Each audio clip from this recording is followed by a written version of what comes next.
Hello， 你好，我係Joe Yao，我係 OpenWise 嘅 CTO and CEO。OpenWise 係過往已經喺香港26年㗎啦。我哋由一個餐飲業 review platform 去到帶到俾唔同嘅用戶好多唔同嘅功能啦，例如訂座啦、買 menu 啦、買優惠券啦、外賣自取啦，甚至乎我哋都幫到好多餐廳做到線上線下嘅 payment。其實喺 Internet 發展到一個叫做 Web 3.0social media 開始好流行啦。其實好多人嘅 behavior 已經唔係在於我淨係需要揾一間餐廳或者一個地址，更加多嘅係佢其實點樣好 naturally 佢喺唔同嘅平台裏邊發現佢都可以喺 OpenWise 度揾到點樣能夠去 digest 咁多唔同類型、唔同角度、唔同 dimensions 嘅資訊，繼而你可以去用一個好簡單嘅方法呈現到俾你嘅 end users。呢個步驟其實係一個好艱巨嘅工程。咁解決呢個問題嘅途中裏邊 AI 個能力就係我哋將好多唔同嘅食評，再加埋一啲真實嘅圖片、真實嘅環境，將佢去作為一個二次創作，令到佢變得精簡、容易消化，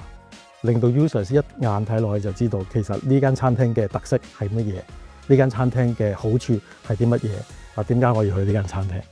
過呢3-4年，我哋都開始發展緊我哋海外嘅市場啦，包括台灣啦、日本啦、新加坡啦、泰國啦，嚟緊嘅菲律賓。今次同 Byteplus 嘅合作咧，佢哋喺一個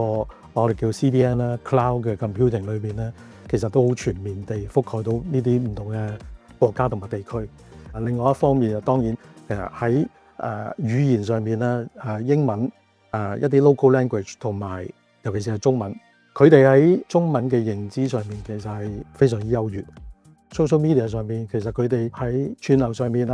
做一啲影音分析AI music 甚至乎數字人上面嘅技術都係好精準。當然啦，佢哋亦都有好多唔同嘅專業團隊，佢哋會喺你嘅途中裏邊幫到手，一齊去共建到你需要嘅 AI model。我哋用咗 Byteplus 嘅大數據同埋 AI 嘅 model 之後咧，我哋嘅 advertising click-through rate 嘅數字係有73% 嘅增長。你點解能夠可以 increase 到個 click-through rate？ 就係個 relevance， 即係對於個用戶嗰個關聯性。所以其實呢樣嘢已經話到俾我哋聽，用戶對於廣告或者對於我哋 recommend 嘅嘢嘅關聯性係增加咗嘅。咁呢樣嘢就會對於個用戶體驗。當你喺個困難時候，或者佢最需要嘅時候，你俾到嘢佢，咁佢嗰個忠誠度啦，同埋佢嗰個stickiness 都會增加。其實我好希望不久嘅將來，我哋可以變成係一個用戶嘅餐飲嘅秘書，無論佢係出街食飯又好，約朋友又好，商務應酬又好，我哋都希望佢能夠喺我哋個 search engine 裏邊搜尋到佢需要嘅餐廳。Byteplus 同我哋有一個共同理念，都係希望將最好嘅 user experience 帶到俾我哋嘅用戶。